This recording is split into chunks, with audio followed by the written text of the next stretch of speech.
The whispers in the walls. There's an old house at the edge of town. The locals whisper about it, especially when the sun dips below the horizon and the air grows thick with the chill of night. Most people try to forget about the house, but some say it has a life of its own, alive in ways that defy explanation. As children, we were warned to stay away.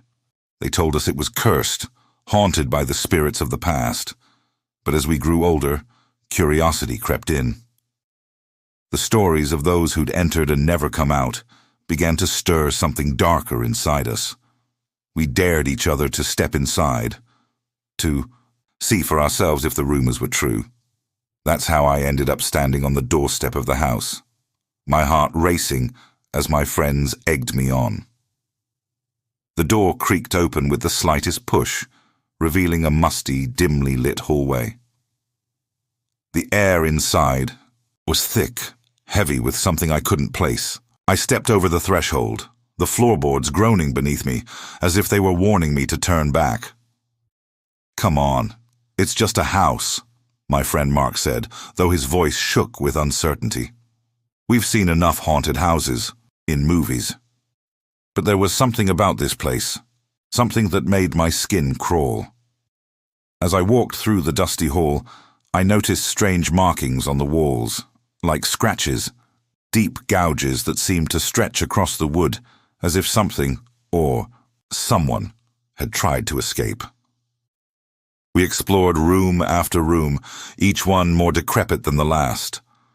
The air grew colder, and the shadows seemed to stretch and flicker in ways that didn't make sense. That's when I heard it, the faintest of whispers. At first, I thought it was just the wind, but then the whispers grew louder.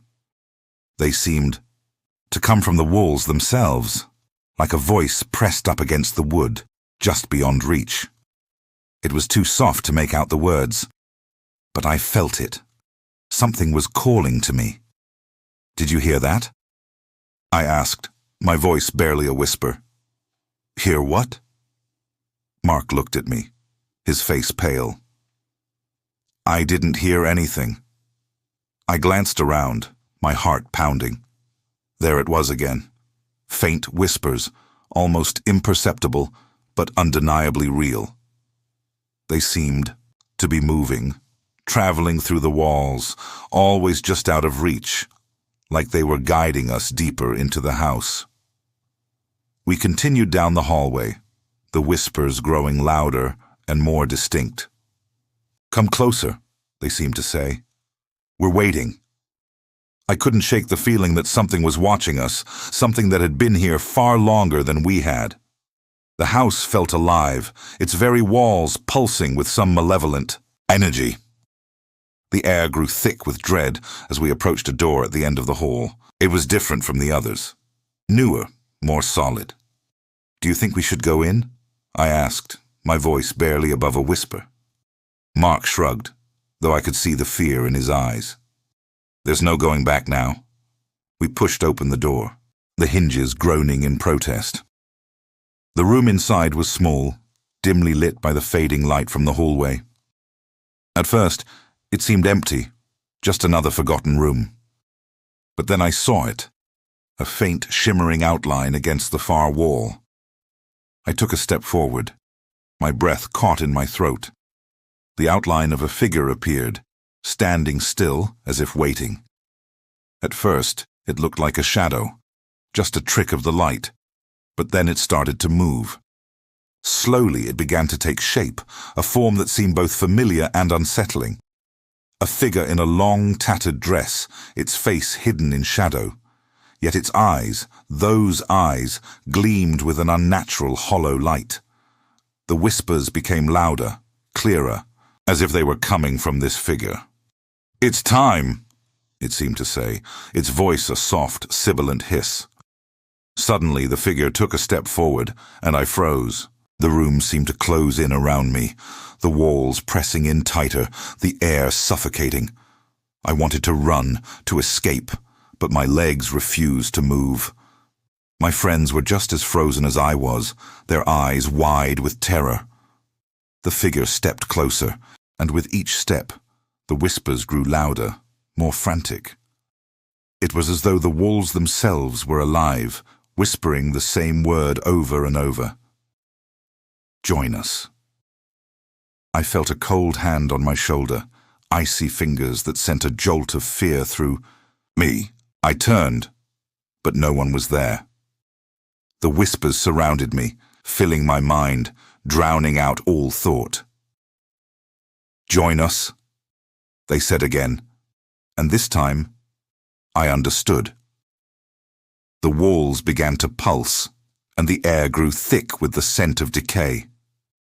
The figure took another step, its face still hidden in shadow, but now its presence felt like a weight pressing down on me, suffocating me. I couldn't breathe, couldn't think. I could only hear the whispers, growing louder and more insistent, urging me forward. I tried to break free, to move, but it was as if my feet were glued to the floor. The figure was almost upon me now, its cold, empty eyes locking onto mine. The whispers filled my ears, a cacophony of voices, each one speaking the same words, "Join us." My heart raced, my pulse pounding in my ears. I could feel my body shaking, but I couldn't stop. The whispers seemed to be coming from inside my own mind now, twisting my thoughts, bending them to their will. The figure reached out, its hand, cold as death, and I felt its touch. Suddenly I was falling through darkness, through the very walls themselves.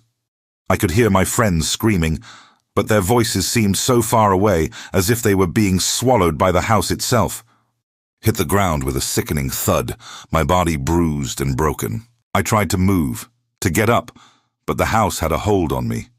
The whispers were everywhere, crawling inside my skin, wrapping around my mind, suffocating me. And then, in the darkness, I saw it. A door. A way out. I crawled toward it, my body screaming, in pain, but the whispers followed me, growing louder with every inch I moved. I reached the door, my fingers trembling as I gripped the handle. I yanked it open, spilling into the cold night air.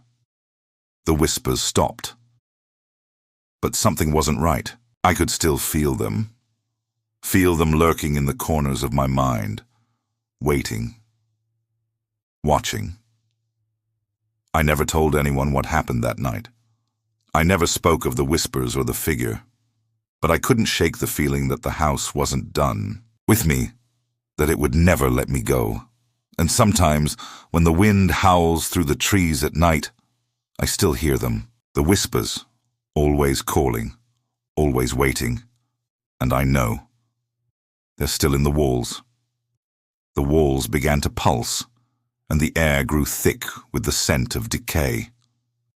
The figure took another step, its face still hidden in shadow, but now its presence felt like a weight pressing down on me, suffocating me. I couldn't breathe, couldn't think. I could only hear the whispers, growing louder and more insistent, urging me forward. I tried to break free, to move, but it was as if my feet were glued to the floor. The figure was almost upon me now, its cold, empty eyes locking onto mine. The whispers filled my ears, a cacophony of voices, each one speaking the same words. Join us.